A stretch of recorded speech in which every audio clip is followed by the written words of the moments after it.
number of years ago, worked with a client who made software for contact centers, call centers, help desks.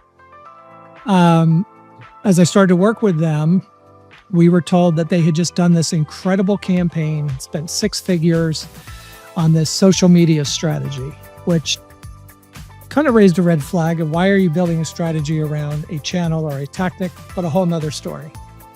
So started doing what we do. We started to talk to their customers. Well, when we started to talk to customers about where do they get their information, how do they network, where do they connect, we never heard social media mentioned at all.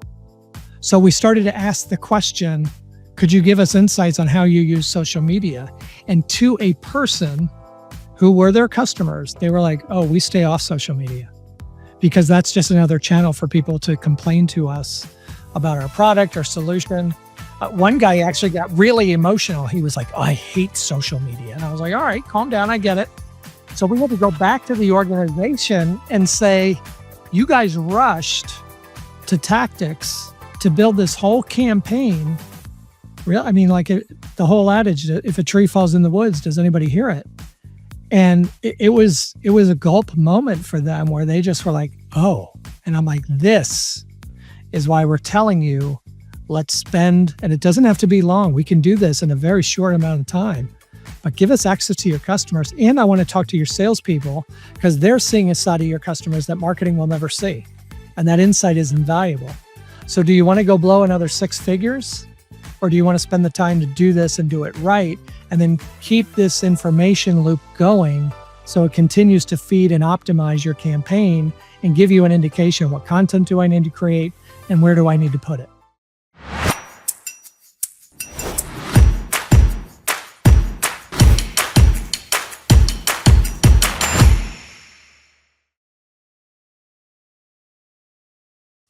Thank you for joining the Missing Half podcast, where we're discovering what's missing in manufacturing and B2B marketing. Today, we're going to take a deep dive into the fractional CMO world with our very special guest, Carlos Hidalgo. Carlos is a co-founder and CEO of Digital Exhaust, a B2B growth partner that helps B2B organizations make growth simple. Carlos is also a two-time author, executive advisor, and a TEDx and international keynote speaker. Carlos, thank you for joining us today. Bill, it's great to be here. Thanks for having me. One of the things that there's like a big movement, there's a lot of chatter, there's a lot of conversations online about this fractional CMO world. Could you maybe talk about it? Because I know you've been doing this a little bit longer than this has been a popular term and have seen a lot of the ups and downs and like kind of seen this whole space evolve. So could you maybe talk about how you define it and what you're seeing in the market? Yeah. If I can, I'm going to start with what I'm seeing in the market right now is really a flood of, folks who either lost their jobs or want to try their hand at entrepreneurship, which I applaud. What I'm also seeing is a lot of people labeling themselves as fractional CMOs, which is as you well know, is a key position in any organization. Sure. Yet their experience doesn't really lend to the CMO type. And so what they really are, and I'm not trying to demean anybody, it is fractional tacticians, where they can come in, they can string together a lot of marketing tactics. So the way I define a fractional CMO is bringing that leadership, that experience that any kind of seasoned CMO would fill in an organization, truly a seat at the revenue table, who can see the bigger picture and align marketing with the business goals, both organizationally and from a strategy and a messaging and positioning perspective. So when I think fractional CMO is truly someone who's got the experience, has the battle scars that show the experience, probably a little gray hair, which I possess now, and can down with a CEO and the ELT, talk revenue, talk business, and say, how do we make marketing that growth engine at a big scale, and then help that team if they have a team, or sometimes, a fractional may be your first hire, bring the team to make that strategy come alive and really help move the needle towards growth. So that's what I think about when I talk to organizations about being a fractional CMO. What I think, to kind of piggyback on what you're saying there are a lot of fractional marketing roles and fractional roles that can be fulfilled in any area of an organization. However, in marketing, it feels like there's this flood towards everyone calling themselves a fractional CMO when, like you said, they're tacticians, very talented, maybe very skilled, knowledgeable, and experienced in their specific tactic-driven executable or whatever they do, but they do not understand corporate strategy. They can't sit at the table with the board or the C-suite and execute at a high level. So when you think about the fractional CMO role, where do you see kind of like it starting and stopping, like in an engagement? Like if someone says, okay, what do you do and what don't you do? And maybe you could give this as more of a prescription, not only for what you do and don't do, but also how you feel this should be defined in the marketplace. Yeah, in terms of starting or stopping, I think it really depends on the maturity of the organization. I've worked with, I heard someone say the fractional is perfect for and should only be sought after in small business. I don't necessarily agree with that because I've worked with mid-market companies, and I'm defining mid-market of north of $100 million in revenue, where they needed a CMO role. They had a marketing team, marketing managers, marketing directors, but they really needed that leadership to help shepherd that team, teach that team, and again, integrate with their ELT to make sure that marketing was supporting the growth goals of the organization. So I think it's more about the maturity of the organization from a marketing perspective.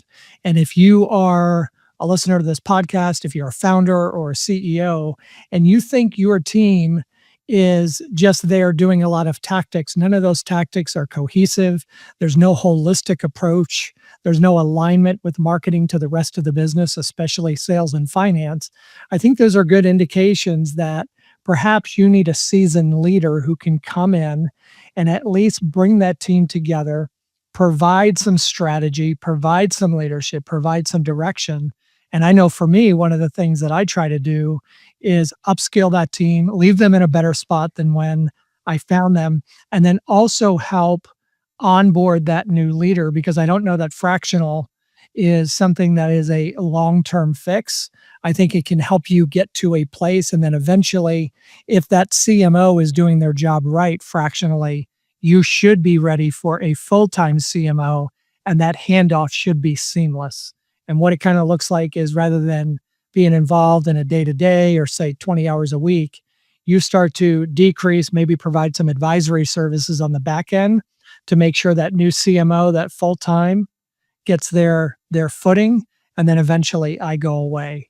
And so to me, that's what that is versus somebody who's fractionally saying, hey, I can create your content, I can do your SEO, I can put together a demand gen strategy. You need somebody who understands how to tie all that together, and then also all the different components of marketing, customer growth marketing, customer acquisition, brand marketing. So to me, when you're a tactician, you're really just a freelancer. And again, no problem with that. But to Sure. say you're a fractional CMO, I think demeans the role, and also demeans the importance of what marketing can mean for an organization to help drive growth. Yeah, I think when we look at the fractional CMO seat, and like if we looked at its nemesis or one of the biggest problems it could solve, is what, and I didn't coin this phrase, but I've seen it used a lot: random acts of marketing. Right. And, the CEO reads a magazine article or sees something on their social feed, and, send it off to the marketing manager. And now we're going to go do that for a week. Or our biggest competitor or somebody else in the industry who's a leader did this, so let's go chase that next week. Mhm. And that can work, maybe, but is not predictable, scalable, and repeatable, That's right. certainly. And, you could get lucky. Everybody can get lucky, right? Anybody can Mhm. catch lightning in a bottle once or maybe twice in their career. But when we think about that strategic role, and really figuring it out. And so the other thing, I think, when you think about random acts of marketing, it's not that any team wants to work on things that are not going to be successful. So like the internal marketing team isn't sitting there thinking, man, let's just do random acts of marketing because this is awesome. They would rather get focused, prioritize, execute at a high level, and deliver. And so it's, bringing in that strategic and coaching and directional layer can have such an outsized impact on the organization that, and I kind of liken it to like when I was a kid, and this is going to show how old I am. I can still remember before the microwave and after the microwave. And if there's any young people listening, it would be like before the iPhone and after the iPhone, right? Or, Right. Yeah. because anyway, I grew up with a rotary phone in the house. I mean, the times have changed. So, when you think about the difference between strategy and execution, what do you think is is this a big mistake or like a area where companies can really stumble if they try to bundle strategy and execution in one hire, like looking for that Swiss Army knife person? Yeah, I mean, there are a few of those out there. I know a couple. I think part of it is when we talk about execution of a strategy, there's so many different pieces to the execution. So I'm just going to take acquisition, for example. So Sure. from a demand gen perspective, if you're going to design that strategy, you have to know how to do a little research. You have to know how to interview customers to get their insights. You have to understand how to develop and architect a buyer journey to be able to do it effectively. You have to know numbers, right? Conversion rates along Sure. that. So there's a lot there to be able to package that. Well, then from an execution, finding someone who knows marketing automation, knows how to talk to salespeople, knows how to write copy, knows how to create content, knows how to do digital and paid ad. That's a lot. There's a Sure. lot of execution there, which is why we see that organizations or individuals try to niche down or specialize in a specific area. And so to find that, what I'll just call a unicorn, if you can find it, great. And I've seen that, right? We need Sure. a fractional. This isn't just a strategy role. This is roll up your sleeves and get it done. And there should always be an element of that. So I don't prefer being the CMO that's completely hands off. Sure. But I think what's most important is understanding that strategy and then developing the strategy from a buyer-centric perspective. And I've seen more money wasted on tactics and technology with hope as the strategy versus saying, let's really understand who our customers are, what's important to them at every stage of their journey. Let's look at what do we do once they become our customer? How do we deliver that experience all the way through? And instead, it's this rush to, well, we got to get something into market. We got to do this. And so it's a bunch of guesswork. And like you said, every once in a while, a blind squirrel finds a nut. Sure. On how much money are you spending instead of saying, I'm going to bring somebody in who can develop that strategy and then guide my team to implement that in the most effective way, do it in an agile way so we can get to market quickly, but also start to see the benefits and then can read the tea leaves from that go-to-market motion and say, what optimizations do we need to apply? And then how am I tying those results to the business goals and reporting that back up to my CFO and my CEO? And I find that most tacticians can't do that. Whenever you look at the fractional CMO role and you think about test, fail, optimize, rinse, repeat that cycle, because do you think that fractional CMOs are more apt to be aggressive in that approach as opposed to, on one side, you're really strategic, you want to test, fail, figure it out really quick. And it seems to me if you're in that corporate world, you're a full-time CMO who's just brought in and there's not a lot of support, understanding, or resourcing around like bringing everything together. Do you think that the fractional can offer an edge in being more aggressive on that test fail model? I think they can, because when you're brought in, it's not a, hey, get a lay of the land and take your time. You got 90 days. They Sure. want to see results fast. Now, that expectation should be set up front. Sure. Well, before you ever hire me, I'm going to tell you this is how I work, right? I'm going to be data driven, but I'm not going to be so data driven that it paralyzes the team and we keep analyzing. We're going to do some A/B testing. We're going to throw some things out into the market. However, we're not just going to do it based on guesswork. We need to take some time to lay the foundation of insights from our customers so we can understand what tests we need to launch. And what I say is an informed hypothesis. So Sure. rather than just throwing it out there and seeing what sticks, I'm pretty good at saying, 20 to 40% of the data.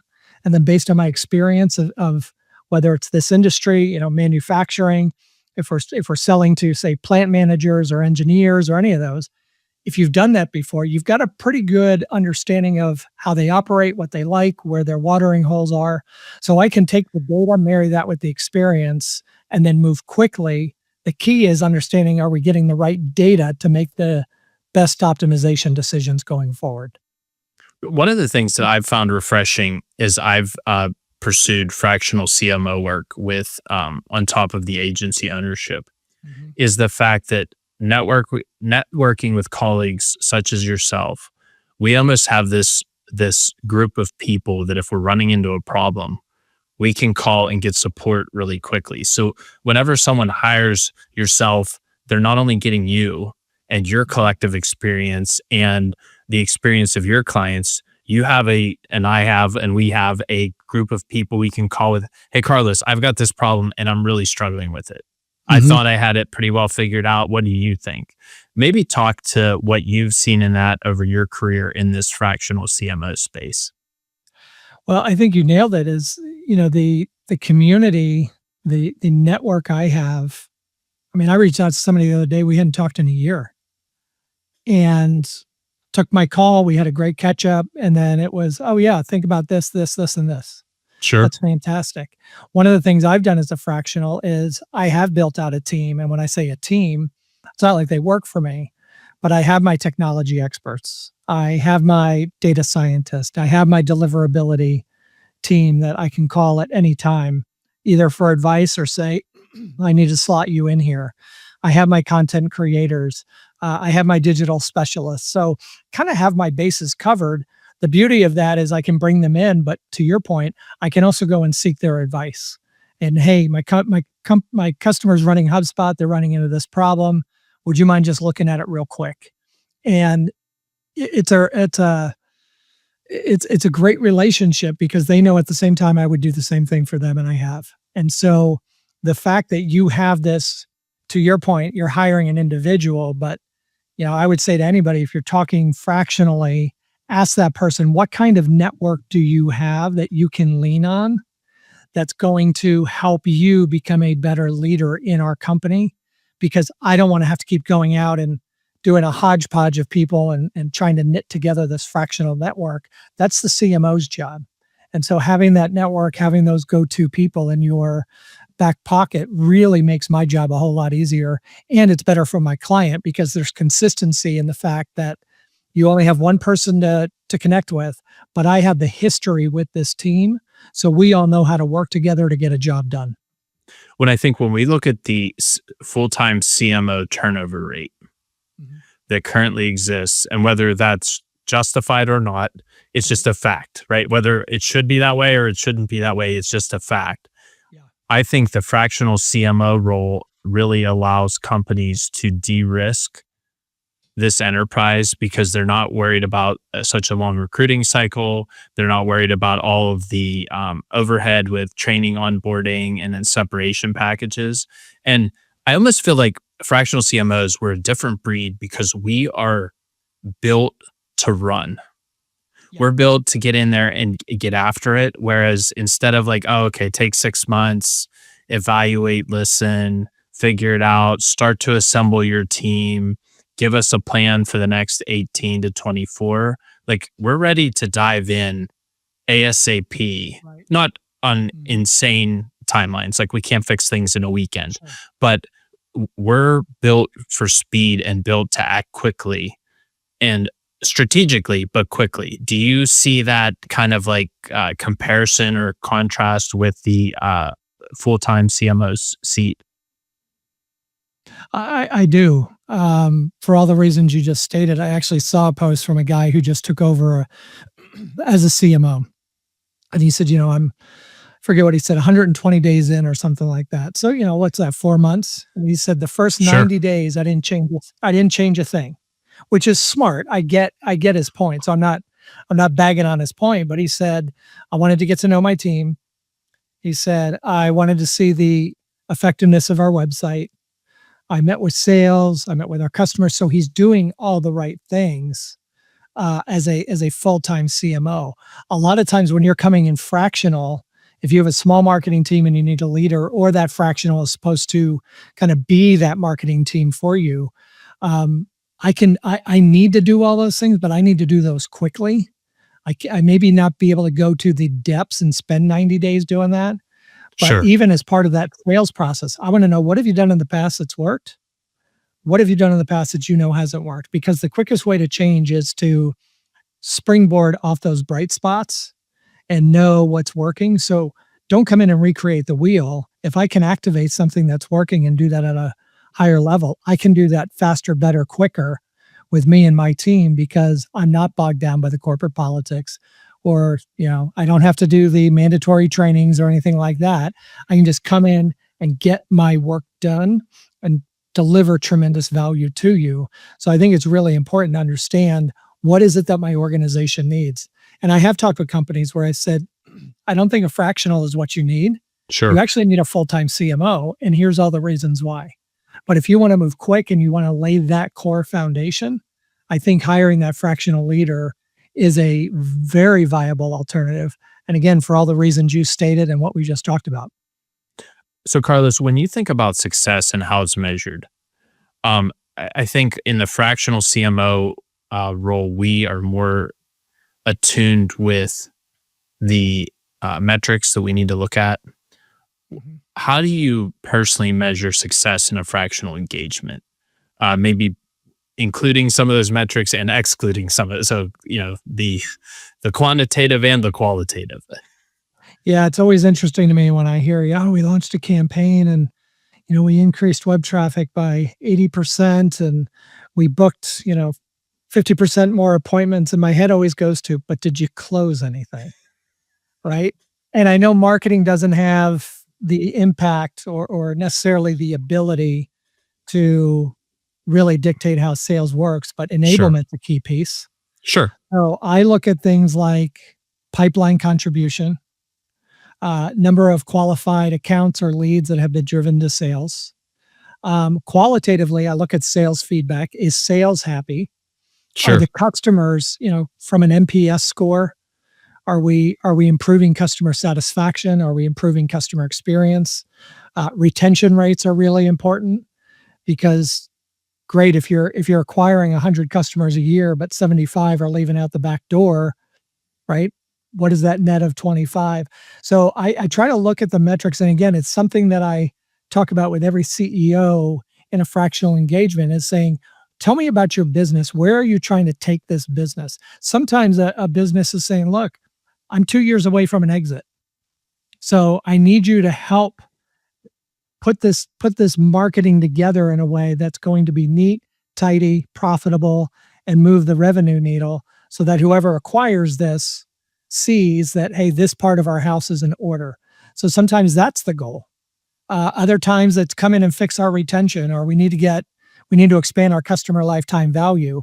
So that's why I think it's so important to connect what you're doing from a marketing perspective to the business outcomes that the CEO is driving to, because that will help dictate, what is my goal here? And if it's customer acquisition, okay, well then how many new customers are we adding quarter over quarter?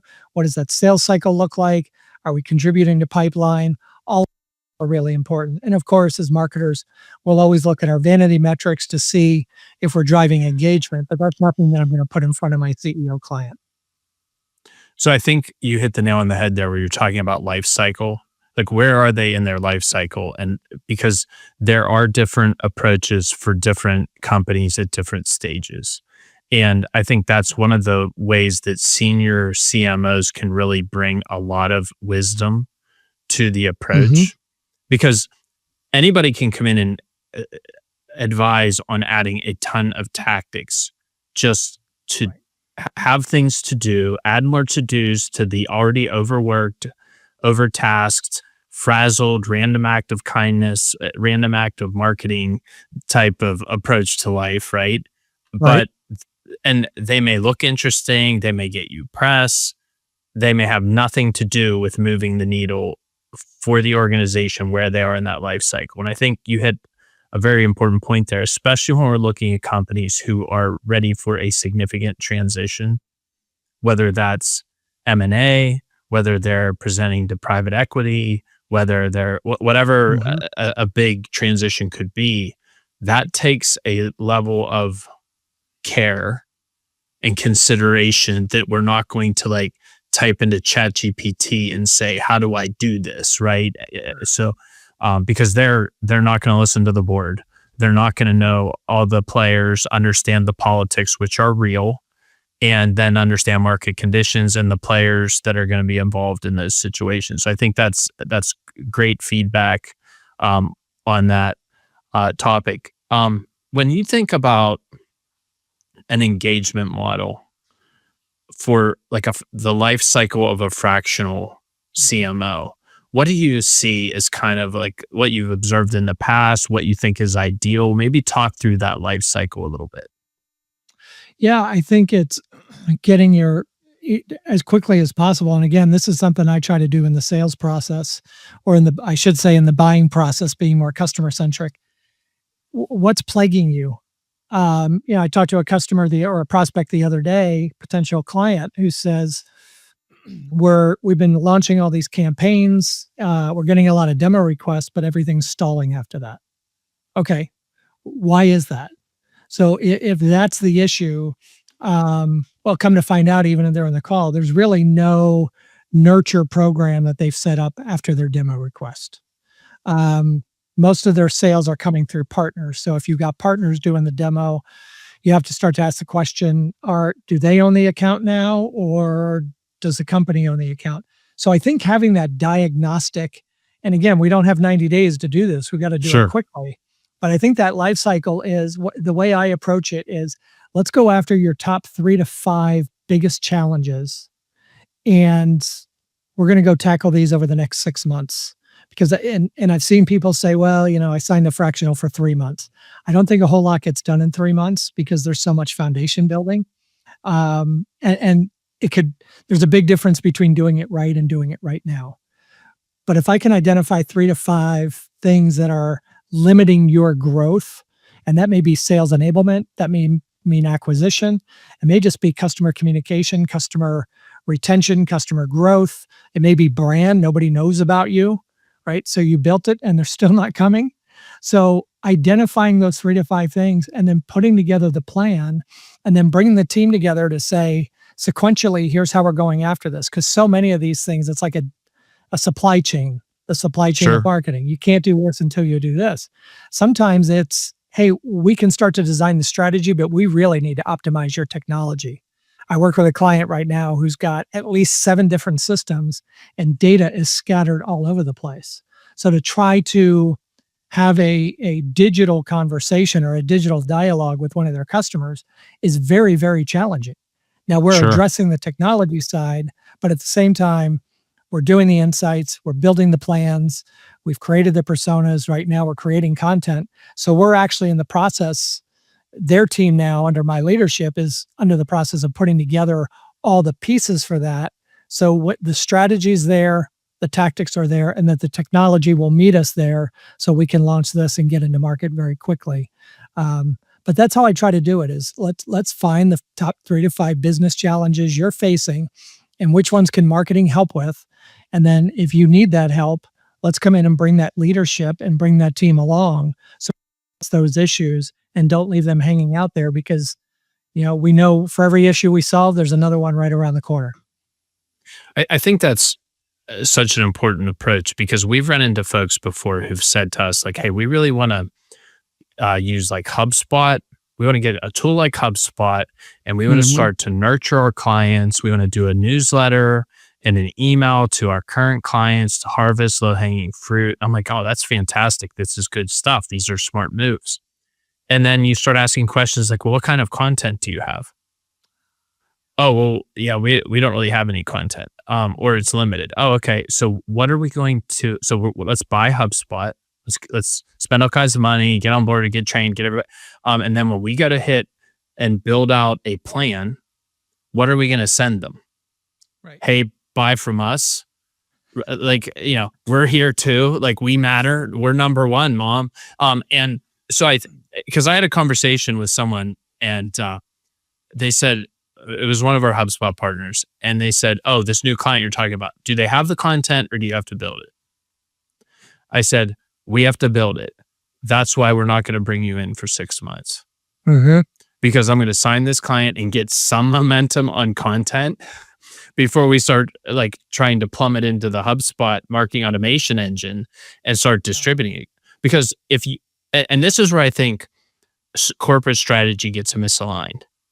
If you're sitting in budgeting for the year end and you're like, this year we're finally going to do monthly emails to all of our existing clients or a newsletter, and you set that as an objective, and then your team sits there and they're working like crazy to come up with anything to put in that email. Or on the flip side, you could work ahead 6 months, build a ton of content out. And then when you go in January to send that first newsletter, you select from the best pieces of content from, right? And I think that's where you can get misaligned in the strategy. So and then the team is doing random acts of marketing. They haven't picked the top 3 to 5 things, like you said, that could really move the needle and get organized and do the right foundational steps. So I think that makes like just so much sense. And I appreciate that perspective. This podcast is brought to you by 50 Marketing, your partner in navigating the unique challenges of B2B and manufacturing marketing. With extensive background and knowledge of the M&A process, 50 Marketing can assist you as you prepare your business's next steps. Whether you need strategic planning, branding, website development, content creation, or video production, our team understands your industry's landscape and is here to help you thrive. Visit us at 50marketing.com to learn more. Let's pivot a little bit here, Carlos, and talk about branding and identity. How often do you find that branding is a problem whenever you start an engagement? Boy, it's hard to put a percentage on it, but I would say often. And I think the reason for that is many people don't understand brand. When I talk to people, it's just happened a couple months ago talking to a prospective client, and it's, well, we're all good on our brand. We just did a brand refresh. I was like, oh, great. So tell me about that. Well, our colors used to be this, now they're this. We changed our logo and we have a new tagline. Like, check. Okay, so yeah, check you did some brand treatment. So for me, when I get into, and this is also very interesting because when you run into a CEO who doesn't know brand, I worked with a client several months back where looking at their mission and vision statement, and the CEO said, I think that vision, we don't need a vision statement. And I said, okay, tell me about that. He said, well, I was just in a meeting and, they were talking about this vision statement about we envision a world where, and he's like, I think that's stupid. And he said, what, that world never exists. And I said, well, that's the whole point of a vision statement is it's big, it's broad, it's aspirational, and you may never realize it. I said, but your purpose, mission, and vision are the foundational elements to your brand. Well, we already have a good brand. Now, what's interesting is as they expand, he says, well, expand into a new city, nobody knows who we are. I said, but I thought you guys had a solid brand. I said, do they know what you stand for? Do you not? No. So from a client perspective, they may not think they have a brand problem. Sure. But when you really understand brand is what you stand for, the boldness you are making to your customer. I think of a company like Apple. The word that I always associate with Apple is innovation. Sure. And they live it, they breathe it. You walk into their stores, you want to buy something, or at least I do, when you go in there, right? Because it's infused in every part of what they do, even down to product development. And so when I hear a CEO say to me, "Well, we don't have to do any brand work," I say, "Okay, does everybody in the company know what you do and what you stand for and what you deliver to your customers? If you can't say yes to that, you have a branding problem." Now, it may be an internal issue, and it Sure. may be able to be done without a new logo or any of these things, but you have a branding problem. And so I would say most companies do. They just don't realize it because of their misunderstanding of what a brand really is and how it impacts your interaction with a customer and everything you do, even customer acquisition. That's why I hate the discussion. Oh, is it brand or demand? To me, it's yes. Sure. No, I love that. And I think when we think about branding, and you hit on a really important point there, the logo, the colors, the font, whatever, the treatments, that's just a 1 or 2% of the brand. Right. The experience that your end customer is going to have with you whenever they see the marketing, talk to sales, have delivery, or however they get it, right? The experience over the long life cycle of that product or service. And if they have aftermarket or customer care or whatever that's your brand. That's the brand promise. Yeah. And if we don't have consistency across all the touch points in the life cycle of that product or service with that customer, we have a brand problem. And Yes. I'm dealing with a company right now. We're doing a huge brand lift for them. And one of the objectives we developed was that every one of their remote salespersons would be able to communicate consistently the brand promise through every interaction with their current customers and prospects. And that seems like fundamental, right? Like, I mean, I didn't, they're not going to have me on Diary of a CEO podcast for coming up with that. But we had identified that there was so much variability across their distributed sales team that it was not only a brand problem, it may have been a brand crisis because everybody was out there saying their own thing. Everybody had a different version of what was going on, and they were developing new products and services and making up their own brand story to their constituency. And I mean, that's a problem, right? I mean, that's detrimental. So I love what you said about, making sure that's consistent throughout the organization. Well, and I think you just hit on something too, is it's all those customer touch points, because my brand interaction. So let's go back to Apple. You could probably tell on a Macaphile, they could sell the iBrick and I'd go buy it. My first ever interaction with them, I was a PC guy, but when they came out with the iPod, I bought one. And, talking about dating yourselves, remember the little skinny, what do they call them? The nanos or something like that? I bought it and I loved it. Sure. Now it didn't endear me to the Apple brand immediately, but man, I was a fan of that iPod, that I could put all my music on there. I could slip it in my pocket when I went for a run and all those things. And I stayed in that product allegiance probably for 3 years, until one day I showed up at a new job and they were like, "Oh, hey, here's a laptop for you." And it was a Mac. Okay, well, now that expanded my interaction with the products. Well, then I started to really be like, "Oh, and I started to convert all my stuff over to the Apple operating system, where now I would say I'm a brand defender.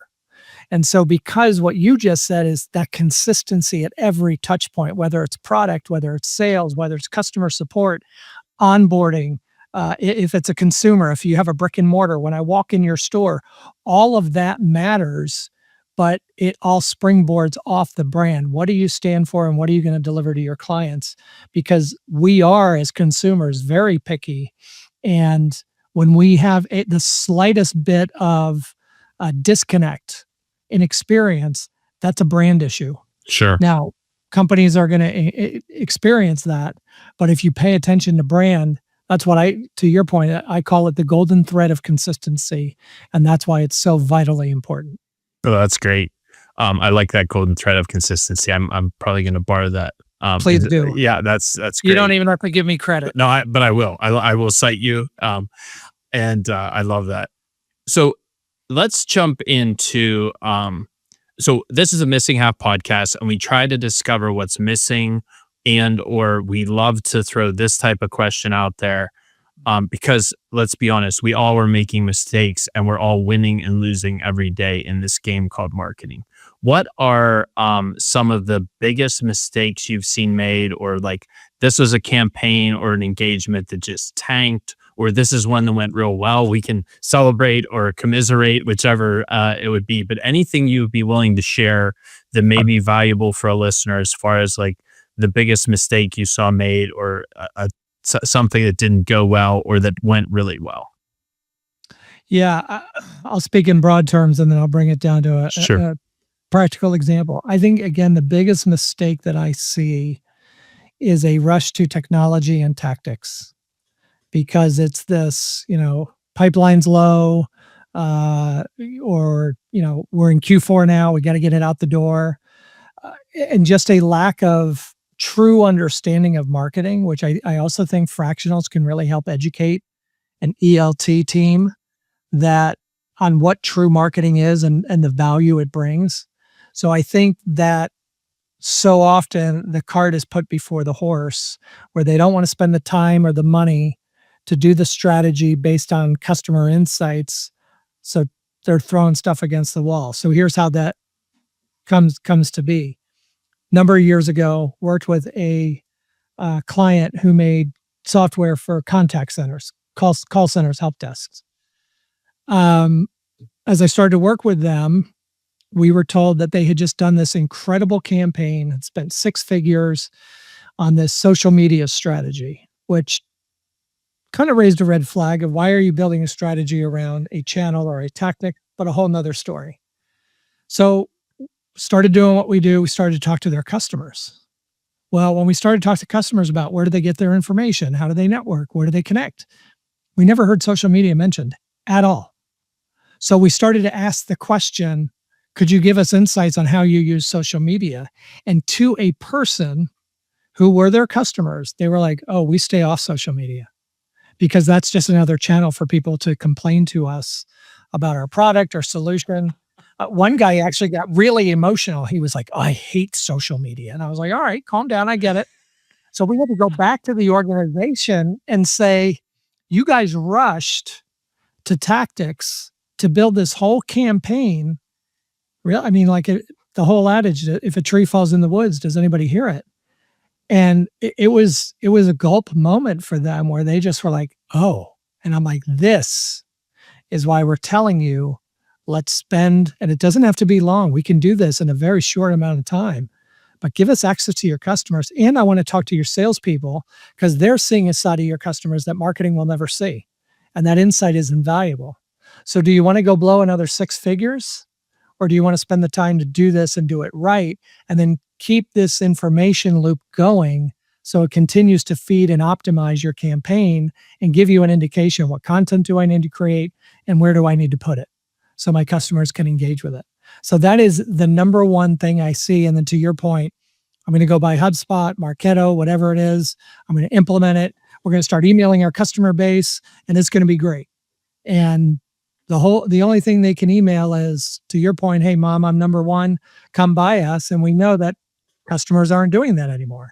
Most of it is that dark funnel where I'm not going to identify myself until I know I'm going to get value from the investment I make in your company.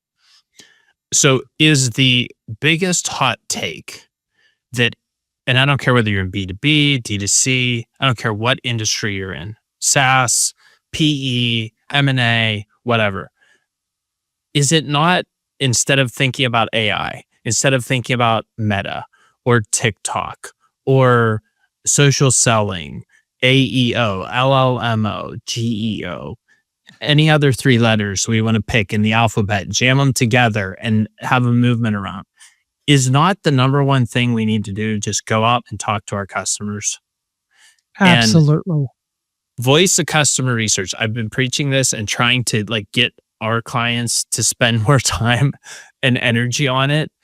Like listen to those customers, because when you think about waste and that six-figure social, like I'm sitting here going, like breaking into a cold sweat, thinking about being the one who has to go to the C-suite or the board or whoever and say, oh, by the way, we spent six figures and then we did the voice of customer research. Mm-hmm. And oh, by the way, our customers don't hang out there. Like, Right. I'm having a physical reaction. I think my blood pressure is spiking. I don't know. That just is making me weird. But voice of customer research will 100% impact everything you're doing, whether it's marketing, customer success, operations, everything. Yeah. Let me give a quick example of how that plays out. Working with a client right now where before I came in, it was literally their plans were month 1, we do this, month 2, we do this, month 3. And they were having a modicum of success. I'll give it to them. Great. Started working and said, okay, let's start to really understand our customers. We're going to do research and this and that. And somebody said, okay, well, what content are we going to send them? I said, trust the process. And so we kept going at, well, do we have trust the process? We did all the research. We identified the core pains, needs, and challenges. So we talked to customers. We did some research on our own about in that market, what's going on. We then laid out the customer journey using our framework. The key person I was working with, as we laid that all out and built it, she looked at the slide at one point. We were in a conference room and she went, I think I know what content we need to create. And I was like, bingo. And she said, this was so valuable because it tells me exactly what I need to create to respond to what they need. And I was like, there you go, gold star. And it's such a roadmap for organizations rather than, oh my word, what are we going to blog about this month or this week? You know exactly what you're going to say because you know what your customers are feeling.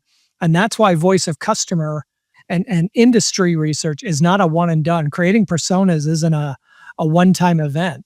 Sure. At a minimum, you should be revisiting those on a quarterly basis, saying what has shifted, what has changed, looking at your data. Are we seeing shifts in buying patterns? And then going back and updating that, because again, that's all your indication into what kind of content I need to create and where I need to put it. So Carlos, I'm going to get your take on this. AI is making everybody faster in some way, shape, or form. And let's assume for a second that the promise of AI will allow a lot of the tactical work to move much more quickly, whether it's using some type of video tool to clip videos or make a post or create those things. So let's assume that is true, whether Sure. that will be or not, but let's just work with the model.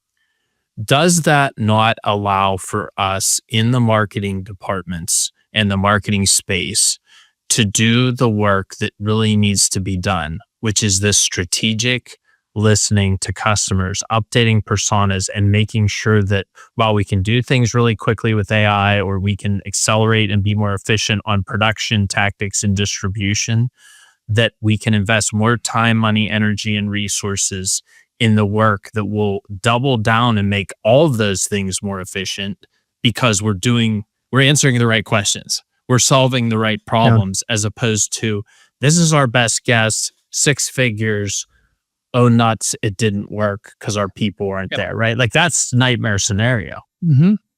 In theory, yes. The problem, what I'm seeing is people go, well, we created personas. We just put it all into Claude and it spit out personas. And I'm like, okay.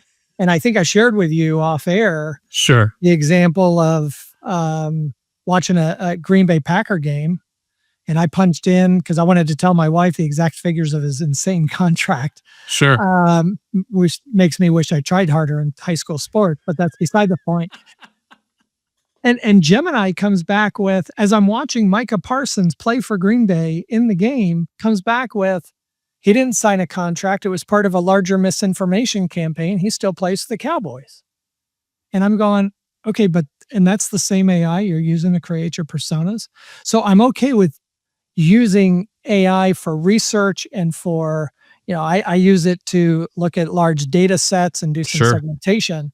But to just say, I'm going to throw my persona and my voice of customer research and ask for Claude or Chat GPT or Perplexity or whatever your platform is to produce that. And then I'm going to use that as a way to go to market. That's a mistake. That's a big risk. Use that and then layer in voice of the customer through the customers themselves, your data, and by talking with sales and customer support. Now I have something that's pretty well rounded. That's a little Yes. bit more than just. So to your point, yes, we could use AI as best you can to help do some of the administrative things that you have to do, or to edit a podcast or some photos or things like that, to get a first draft of content. But you've got to humanize it. You've got to put some eyeballs on it. And when it comes to talking to your customers, like I even have companies who say, well, we did a survey. That's fine and good. But sometimes there's a thread that I want to pull on when I'm Yes. in front of a customer that I know is going to lead me to some really, really good insight.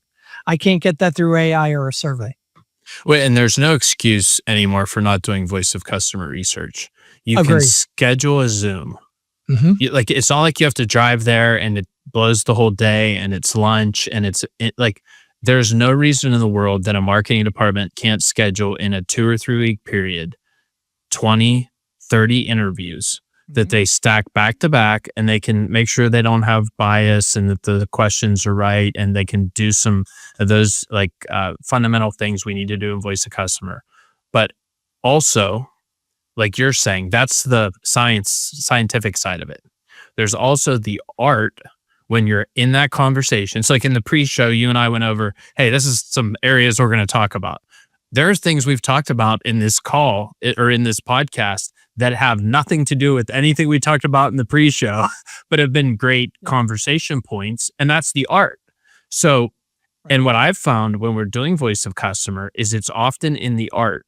It's often in pulling on that golden thread or finding that unique perspective that then you're launching a whole different set of questions for the next set of voice of customer research, because you found something that has been ignored, misunderstood, overlooked by the organization. And that's where you find the real nuggets that can really have outsized impact on the entire strategy. Yes. And to circle back to the beginning of our conversation, this is one of the reasons why you need somebody who's had that experience. You need someone Yes. who can be in that room, hear that answer and go, I want to pursue that, even though it's not on the script. Somebody with, 3 to 6 years experience probably doesn't have the expertise to say, they're going to look at their questions and follow those questions. So again, I'm not demeaning anybody with experience. We were all there at some point in time where we just didn't have it. But it's somebody who's seasoned, been there, seen different movies, different scenarios that I can come into and go, seen that before. I know how to solve that problem for you. Or hear that answer. I know I need to dig deeper because there's more there.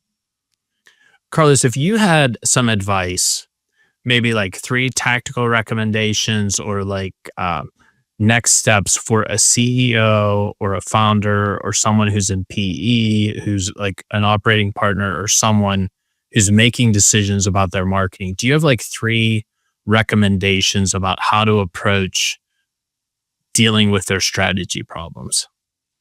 Yeah, I would say, first of all, to diagnose if you have a strategy problem is your marketing team helping you grow as an organization? And that may be new customer acquisition, customer lifetime value, customer retention. If the answer is no, there's a pretty good chance they're just stringing together a bunch of tactics and hoping it works. So ask yourself that question and be honest. Number 2, go to your customers and say, hey, how is our marketing impacting your decisions to partner with us as a vendor? If they go, yeah, it's not, or I've opted out of all your emails, or yeah, when I go to your website, you may be me with the iPod. I really like your product. I don't care about your brand. So there's a huge opportunity there for customer lifetime value. And then I think go talk to your marketing team and say, hey, what do we stand for? What are you doing that's going to endear us and get us closer to our customer and expand that share of wallet? If your marketing team can't answer that question, it's probably time for leadership.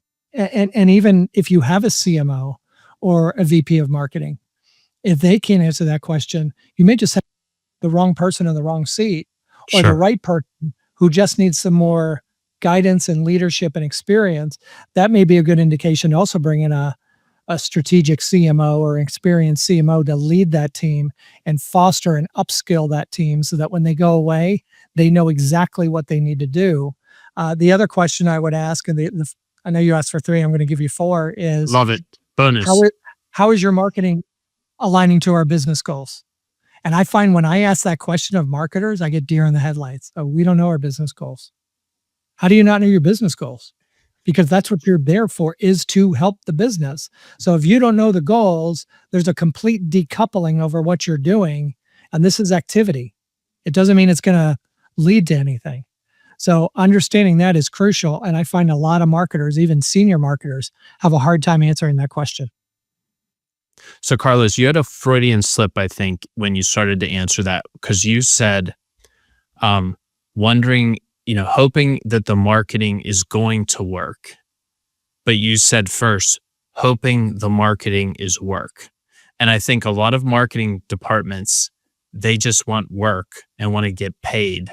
And they don't know that it, right? And hey, we get it. Like they need a job and all that, Sure. but they don't know the goals of the organization. They just need work. They don't know how to deliver, but they just need work. And they're afraid to ask those hard questions because they need work to keep moving forward. And when you bring in a fractional, it's not about work. It's about impact. Right. And it's about change and making something happen. So it's having a job and getting paid for it as opposed to having an impact and moving things forward. So I think that I love that. I didn't mean to call out that Freudian, but I thought it was just so it so illustrated the point I had to pull. But to that point real quick, if I can, this happened 20 years ago and clearly made an impact because I'm telling this story now. When I was at BMC Software, we had a on-site in Houston, and it was all about marketing reporting. So the events team was there, demand was there, everybody. Day 2 of this engagement or this meeting, our CEO walks in and says, so this is the metrics summit. He said, here's an answer I want by tomorrow. We just spent $250,000 on a trade show. I want to know what we're going to get from it. And he walked out. You want to talk about an oh my word moment. I mean, everybody's looking at each other. Thankfully, I had nothing to do with that trade show. And the events team was like, well, that was a brand show. Like we weren't, it was panic. Sure. But what I took away from that is that's what my CEO cares about. Yes. He doesn't care about how many people heard the speech that we gave at the trade show or how many people came back from the booth. He wants to know, we spent $250,000 to be there. What can I expect in terms of revenue and pipeline from it? And it's a legitimate question. Sure. So to your point, Freudian slip, whatever you do on the editing, I'll leave that to you guys. Hope isn't a strategy. And the goal of marketing is growth. And if we can't, and however we measure that growth, but if we can't demonstrate that to our CEOs, we're not going to have jobs much longer, or we do figure out where to hide within the marketing department and just do busy work. But that's not really fulfilling either. So to your point, how are we impacting that organization? And we should be tied to the growth goals that the CEO and the board set for us. Well, and the metrics that event team probably had going into that seminar was, we did work, we went to the trade show, the booth was there, the tchotchkes were available, everybody had on their shirts or whatever, branded coffee mugs, check, right? And the CEO doesn't care. That's right. The board, and why does the CEO not care? Because the board really doesn't care. Whoever Uh-huh. the CEO is reporting to, whether it's themselves as the owner or to a board or investors, they really don't care. They just want to see Right. performance. So I love Exactly. that. Carlos, Yeah. I'd like to They take were, a moment here. Go ahead. no, I just said it was quite a moment. Yep. No, and we all have those in our career where we like it's a seminal moment where we learn something, where we pick up like Uh-huh. a new philosophy on our lives because we see something. Whether we get clipped Right. by it or we watch somebody else get clipped by it, it's very impactful. Carlos, I'd like you to Hmm. take some time here. Tell us more about yourself, maybe about your career and how you got to where you are today. And then we always want a shameless plug about you, your practice, and how people can reach you, which all of those pieces of information will be shared with all of the show notes where we Sure. post on YouTube, on LinkedIn, your availability so that any listener who wants to engage with you or to learn more can get a hold of you. So maybe start with a little bit of your history and then into your practice. Yeah. First and foremost, you know this because we graduated from the same university. A follower of Jesus Christ. I make that very evident in all of my engagements because I think it's really important if you hire a fractional, you know what their operating system is. Sure. So that's mine. Actually got into marketing by mistake. My dad was in advertising and marketing. So, of course, I never wanted to be a marketer. Always wanted to go into law enforcement. And obviously, that didn't work out. So, my first job was with a nonprofit. And lo and behold, I was put into the Office of Advancement and Development for Donors. And that's really where I learned and started to cut my teeth on writing for your audience, speaking for your audience. It was content marketing long before Joe Pulizzi started Content Marketing Institute. And so that just led into here I am 30 plus years later. I've been on the client side. I was with McAfee and BMC Software. And then in 2005, scratched the entrepreneurial itch, started my first agency, co founded that with my brother. And I've done a couple of since then. I've been in a CRO role.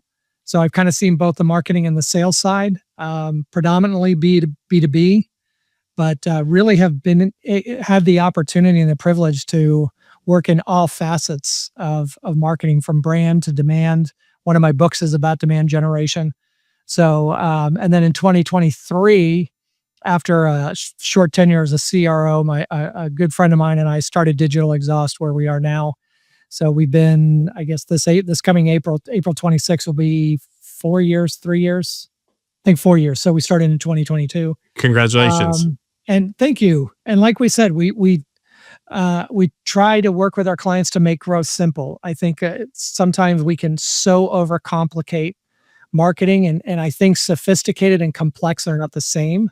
So we can be simple and still be sophisticated, connect with our customers, and create revenue. And that's really what we try to do with our clients. And we do that through strategy, advisory, and fractional work.